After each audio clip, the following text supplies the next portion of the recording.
It's Wednesday, June 26, 2024. I'm Albert Mohler, and this is The Briefing, a daily analysis of news and events from a Christian worldview. Now, this week in the year, virtually every year, all eyes are on the Supreme Court of the United States. And that is because this final week of June is typically the week in which some of the most important decisions are announced by the court. The reason for that is the court's summer recess. The new term begins when the fall begins. The justices traditionally have not only taken a break from the court, many of them have traditionally left Washington, D.C., and that's why this last week of June has often been laden with announcements of cases handed down, decisions that have shaped American history. Now, here's the thing. This year, we're looking at an unprecedented number of those cases not yet decided, and we're running out of June. We're running out of June fast. And so typically, as we're looking at the business week, we have today and Thursday and Friday, and that's it.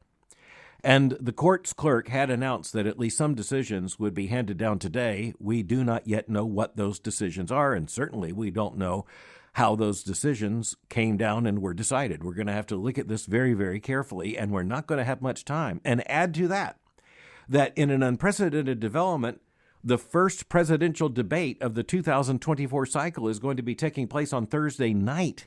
And so we really are looking at some massive headline news coming at us over the next couple of days. And right now, we don't even know exactly how they're going to rank or exactly what they are.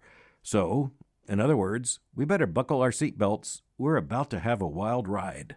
But at the same time, the Supreme Court of the United States made big news, very important news for us this week, when it announced not a case that has been decided, but rather a case the court has decided to take up. In this case, the Supreme Court has agreed to take up the question as to whether or not there is some kind of constitutional right for teenagers to receive so-called gender-affirming care. We're talking here, of course, about gender or sex reassignment. We are talking about something that at least 24 states have moved to make illegal. 24 states at least have moved to restrict access of minors, and of course they would put it this way, to lessen the risk and eliminate the exposure of minors to the dangers represented by hormonal treatments and, of course, even more radically, surgical interventions. So remember, 24 states have adopted some kind of restriction here, and yet you have these cases bubbling up from all over the country in which parents and others, activist groups on behalf sometimes of those identified as the teenagers or young people, are claiming that this is a violation of their constitutional right, presumably a constitutional right not only to declare whatever your gender might be, but also a constitutional right on the part of these children and their families to demand what they would define as appropriate medical care. And of course, here we are talking about sex reassignment surgeries. We're talking about hormonal treatments. We are talking about denying biology, denying anatomy in order to make a point central to the liberationist ideology of the revolutionaries, not only on sex, but on gender, LGBTQ, and just remember that plus sign at the end, because this list is going to go on. Now, the specific state law that is now taken up by the Supreme Court in its next term comes from the state of Texas. In an appeal against that law, U.S. Circuit Judge Jeffrey Sutton had written for a 2-1 majority stating, quote, "Under these circumstances, it is difficult for anyone to be sure about predicting the long-term consequences of abandoning age limits of any sort for these treatments," end quote. Now, you would think on the one hand that would just be common sense. You would also have to reflect for a moment, this is something that no previous generation of human beings has ever considered, much less gone so far as to claim, insanely enough, as a constitutional right. But it's also very interesting and frankly troubling to understand that these cases are coming with the argument that parents have the right to demand these kinds of treatments for their teenage offspring. And this reminds us of the recent developments that have taken place in the United Kingdom, where the medical establishment there, in contrast to the medical establishment here, has now turned away from these procedures, shut down Tavistock, its main adolescent sex or gender reassignment center, and frankly has been issuing warnings about the fact that these treatments do more harm than good. Now, the way it's often stated in defensive terms is that there is no adequate evidence that these treatments, as they are called, is bringing about actual good. But the reality is they're deathly afraid of the actual harm. But again, that case is going to be heard by the Supreme Court in the coming fall, and a decision on that case, important as it will be, it's not expected to be handed down until June of next year, which takes us back to this week and the fact that we are awaiting right now some very big decisions. But before leaving this issue, I want to point out that yesterday's print edition of USA Today had a major article on a controversy coming from the state of Texas. So the case that the Supreme Court just announced it's taking on the question of so-called transgender treatment for teens, that's coming from Tennessee. The controversy I'm talking about right now is in Texas. And it has to do with the largest children's hospital in the country, which is Texas Children's Hospital, and the fact that a doctor, a surgeon who had been connected to that children's hospital, was a whistleblower recently, calling out the fact that even as the center had said that it was not continuing hormonal or surgical treatments for teenagers, when you're looking at the entire realm of gender reassignment, or as the other side calls it, gender affirmation or gender affirming surgery, the doctor in this case is telling us that it was all a lie, that the medical center was actually moving forward with those treatments. And this came after, just a month earlier, the governor of the state, Greg Abbott, Attorney General Ken Paxton, and others had announced that, quote, sex change procedures on children amounts to child abuse under the family code in Texas.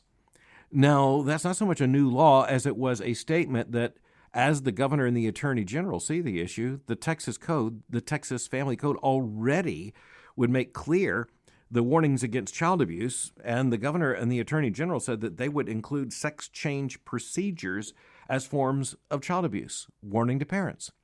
In the aftermath of that, the Texas Children's Hospital had announced that it was not continuing hormonal or surgical treatments when it comes to adolescents and young people. But Dr. Ethan Haim, a surgeon there, at least at that time with the medical center, came back and said that's a lie. They are indeed continuing those procedures, and in particular hormonal treatments, including a hormonal implant on a young child. In the words at USA Today, the doctor accused the medical center of continuing, quote, transgender medical interventions, end quote, on minors, over against the public announcement and assurance given by the hospital that it was doing no such thing. Now, here's where the story gets really convoluted, because it is the surgeon who had blown the whistle on this situation who is now facing criminal charges, or at least was facing arrest and investigation for having gone public with these cases. And even as he did not release the names of the young patients involved here, he was accused of violating HIPAA, H-I-P-A-A, the federal law that protects patient privacy information.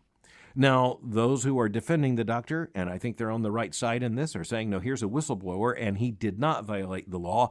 But it tells you something about the political influence of the LGBTQ movement, that they were able to convince at least some, and in this case, we're talking about federal officers, to take action. And that makes sense, since the Biden administration has made very clear its political and legal administrative support for, frankly, the entire LGBTQ array of issues, and that includes the transgender issue and even medical treatments, surgical and hormonal interventions for transgender teenagers, for minors. And we have the president making that assurance himself, along with other senior leaders in the administration. But here we're talking about the intersection of this kind of vast moral issue, the claim that this is some kind of constitutional right, and now intervention by federal law enforcement, when a doctor, a surgeon who had blown the whistle, is instead now facing what may well be criminal charges. City Journal, published by the Manhattan Institute, has covered this issue pretty thoroughly, and at least according to some of the documentation in this journalism, there may be, quote, potentially hundreds more children, end quote, who have received this kind of either hormonal or surgical intervention. So it should be clear when you put these two stories together, the one coming about a law in Tennessee, the other about a doctor in Texas, you come to understand these issues are now unavoidable.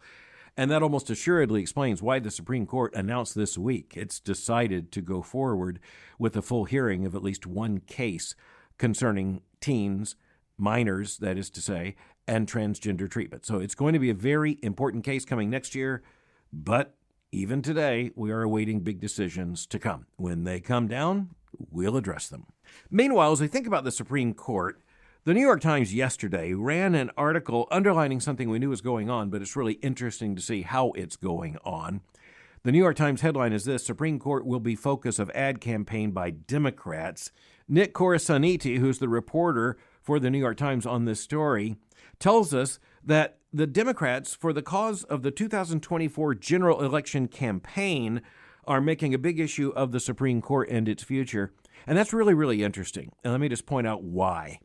For decades, conservatives in the United States have been concerned about the Supreme Court in the aftermath not only of Roe v. Wade, that was central, you might say, in terms of the offense, but given the liberal direction of the court for decades, it took many, many years of conservative activism to bring about change, and that meant, very importantly, electing conservative presidents who would appoint jurists who would interpret the Constitution by the text, and were committed to that methodology.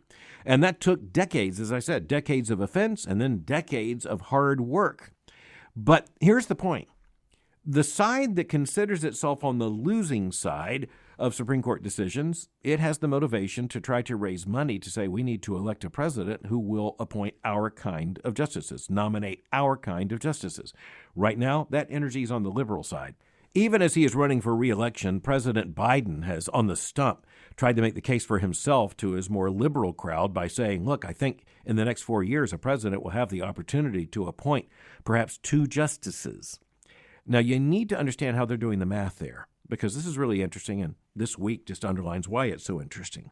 If you're looking at the 3 justices who might be expected to retire from the bench during that time from the Supreme Court, you would have to say that it would include 2 conservatives and 1 more liberal justice, perhaps on that list. And we're talking here just about likelihood.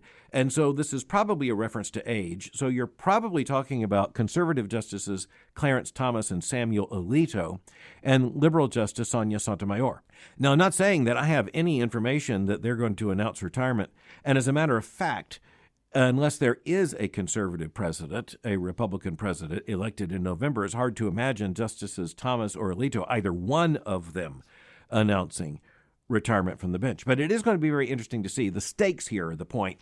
And right now, the interesting thing is that the Democrats are raising money for ad campaigns to support the Biden re-election effort with a clear concentration and messaging about the future of the Supreme Court. Just a reminder to us all that the future of the Supreme Court is always at stake in every single presidential election. It's also, I think, very important to recognize, as was reported by Reuters, the international news source, the headline is Pro-Abortion Interests Funneling Millions to Elections. And this article is by Stephanie Kelly of Reuters. But the thing we need to understand here is that we're looking at a radical imbalance in the 2024 cycle between the amount of money raised by pro-abortion activist groups and the amount of money raised for the election by pro-life activist groups. And in this case, we're talking about a massive, massive gain by the pro-abortion groups. And they're raising a lot of money, and they're intending to spend a lot of money. So we're being told that we're looking at multiple millions of dollars in just one campaign picture here, one frame of mind. You're looking at $3.37 million on the side of pro-abortion election and re-election efforts, and only $273,000 from anti-abortion activists. Now, the Reuters story also tells us that in the 2020 election cycle, it was really lopsided. Pro-abortion, $11.33 million. Pro-life, $6.41 million. So you're talking there almost 2 to 1. And it's just a reminder to us that both sides in this understand how much is at stake. And it's just really important that we understand that the pro-abortion movement's putting its money where its convictions are in this, increasingly seeing this as an electoral asset. One of the things we have to watch is how many Republicans now see a pro-life position as perhaps a political deficit or something that is weighing them down. And, of course, that just means we have to make the argument louder, and we have to make very clear to candidates and to office holders, we will hold you accountable. But next, I want to turn to the big clash of worldviews that we see around us and recognize that sometimes some of these issues show up in an unexpected way. Just in recent days, you've seen perhaps an obituary for David Boaz. And the New York Times obituary identifies David Boaz, who died at age 70, as, quote, libertarian voice at Cato Institute.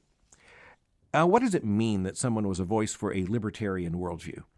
Well, actually, David Boaz made this case about as clearly as the case could be made during his own lifetime. And he did it, by the way, not only with his words, which were many, and his writing, which was very concise and very clear, but also with his life. So libertarianism is not the same thing as liberalism. And so in looking at a right-left spectrum, where you're looking at a conservative to liberal spectrum, the fact is that you can find persons kind of all along that spectrum who might actually use the word libertarian to describe themselves. And obviously, the heart of the word libertarian is the word liberty. And libertarianism really diverged from what was then more often called liberalism by stating that the sine qua non, the central argument it was going to make, is the liberty of the individual, the freedom of the individual. And so since liberalism had taken on so many connotations of big government in so many ways, the administrative state, regulatory cosmos, and all the rest, you had the libertarians emerge saying, no, it is the individual, the moral imperative of the individual with individual civil liberties that is most important. The most important thing government can do is affirm and recognize and protect those individual liberties, and then basically do very little beyond that. Now, because liberalism did become so associated with big government after the time of Woodrow Wilson and Franklin Delano Roosevelt and others in the 20th century, libertarianism has been more often seen as being sort of on the more conservative side, but it basically has come down to the fact that modern libertarianism in the United States as a worldview is a political worldview that has often been on social and moral issues very liberal, and on economic and financial issues, very conservative. And also when it comes to the size of the state, the size of the government, libertarians have been more small government than big government, and in a big way. So you're not here talking about a worldview that fits comfortably at any point in the conservative liberal continuum, because, as I say, it's a split decision here. On moral and on social issues, you often have libertarians who are just very, very liberal, whereas on government size and financial issues, they're quite conservative. So they want no administrative state, but they want same-sex marriage. And when it comes to so many of these issues, David Boaz was not only perhaps the most influential libertarian thinker of his time, he was also an openly gay man. And he believed very much in LGBTQ rights. As the New York Times quoted David Boaz as saying back in 1984, quote, "I don't think it's any of the government's business to protect people from themselves, whether it's seatbelts, cyclamates, or marijuana," end quote. But then the Times says quickly, nor, he argued, did it make any sense to deny gay people legal equality. Government benefits, for example, should not be withheld from same-sex partners in stable relationships, he said. And then a couple sentences later, Mr. Boaz was openly gay and a founding member of the Independent Gay Forum, a website that aggregated articles by gay conservative economists in the mid-1990s, end quote. So you just look at this and you recognize, okay, so in one man's life, in his own life, in his words, in his lifestyle, he basically demonstrated what the worldview of libertarianism would look like. Now, that's not to say that all libertarians hold to the same positions on all social issues, but it does suggest that government should not regulate beyond what is absolutely necessary. And when it comes to libertarians, oftentimes that's a very small list. Now, I said that David Boaz was a very good writer. For example, a book he wrote back in 1997 entitled Libertarianism, a Primer. He said that you actually learn libertarianism in kindergarten. The basic principles, quote, "don't hit other people, don't take their stuff, and keep your promises," end quote. So you can understand the moral minimalism that's very attractive to people on the libertarian side. Just basically leave me alone and keep your law out of my life. In a later edition of the same book, he wrote, quote, "Libertarianism is the idea that adult individuals have the right and responsibility to make the important decisions about their own lives," end quote. He also, in another context, said, quote, "Libertarianism is the view that each person has the right to live his life in any way he chooses so long as he respects the equal rights of others," end quote. Now, here's where, just to speak candidly, when you look at the Christian worldview, it is incompatible, I would argue, with an undiluted form of libertarianism, simply because the biblical worldview does not allow us to see the individual as the sole unit when we are looking at meaning in society and moral responsibility in society. Now, I think the Christian worldview would share with libertarianism a great and grave concern about government becoming tyrannical and about too much government coming down not only to a dictator, but to an overwhelming administrative state. I think all of us can see that danger. And yet at the same time, there's very little room for anything positive towards the community, anything positive towards moral responsibility to the larger culture or civilization. And quite frankly, libertarianism, just in its most radical forms, basically denies the responsibility going both ways when you look at the generational passage. And that's another very simple way in which libertarianism and the biblical worldview would diverge. But libertarian arguments, or the way libertarians have framed these arguments, have often gained a lot of traction because they are just so self-evidently true at the point of saying, you did learn certain lessons when you went to kindergarten. They're very important. Don't steal, don't lie, and keep your promises. So in other words, none of those points is wrong, not one of them. Every one of those points is right. But what's often missing from what is often a rather secular worldview when it comes to libertarianism. I'm not saying all libertarians are secular. I'm saying that the form of the worldview is basically far more secular. But when you look at that, you recognize that what is simply missing here is the understanding that our moral responsibility goes beyond issues that can be described as just personal liberty issues. But the other way the Christian worldview collides with the worldview of classical libertarianism is that we believe there are moral laws that are binding upon all, and we actually believe government is to respect those moral laws, and we believe those moral laws are reflected in the structure of creation, as is made clear in the Old Testament, as is made clear in the book of the Psalms, as is made clear, for example, in Romans chapter 1. And we also believe that human beings are under those laws, and they are obliged to those laws, whether they recognize them as legitimate or not. So, for example, in his book, The Libertarian Mind, David Boaz cited a couple of libertarian thinkers according to this, quote, "The principle here is that every person is free to act as he pleases, so long as his exercise of freedom does not violate the equal rights of others," end quote. Now, it's not that we don't believe that someone should be able to exercise liberty so long as it does not violate the liberty of others, but we know that's not enough. That's not all there is to it. We believe that when someone says that someone is free to act as he pleases so long as his exercise of freedom does not violate the equal rights of others, that's not enough, because there is a positive obligation, we believe, of every single human creature to the moral law of God. And it's not just a matter of individual civil liberty. So, again, I just want to say sometimes you look back and say, the last several decades have demonstrated that this particular individual was very powerful in making arguments that really do deserve our attention. David Boaz was one of those individuals. And as we're looking at even the clash of worldviews around us at the conceptual level, we recognize libertarianism is very attractive to people. For the very cause, I will say, that it tells them you can actually live however you want to live, because it's grounded in this idea of moral liberty. And so it can be very morally or socially liberal. And at the same time, it says, the great danger to liberty is big government. So just keep government small and keep the economy free. And so there are conservatives who hear libertarianism and say, that sounds conservative. Well, it does on the size of government and the financial or economic questions. But when it comes to the more fundamental moral questions, no, it's very unconservative indeed. In one fascinating twist to all of this, there's been a libertarian candidate for the presidency. As an independent run in most recent cycles, there will be in this cycle. And one of the people who thought he might be able to persuade libertarians to vote for him was Donald Trump, just in recent weeks, going to a libertarian meeting where he frankly was greeted with some appreciation, but a lot of opposition.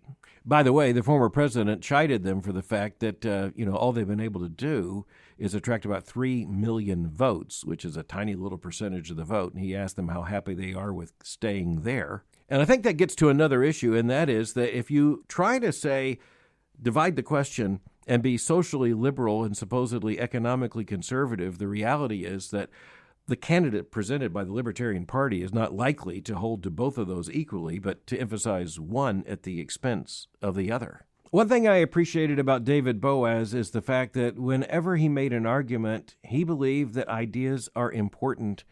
He was willing to stake out his ground for his ideas, and he also indicated that it was, in some sense, fun and important to engage honestly with the ideas of others.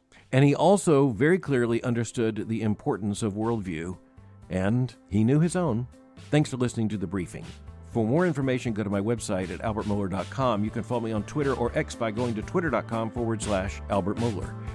For information on the Southern Baptist Theological Seminary, go to sbts.edu. For information on Boyce College, just go to boycecollege.com.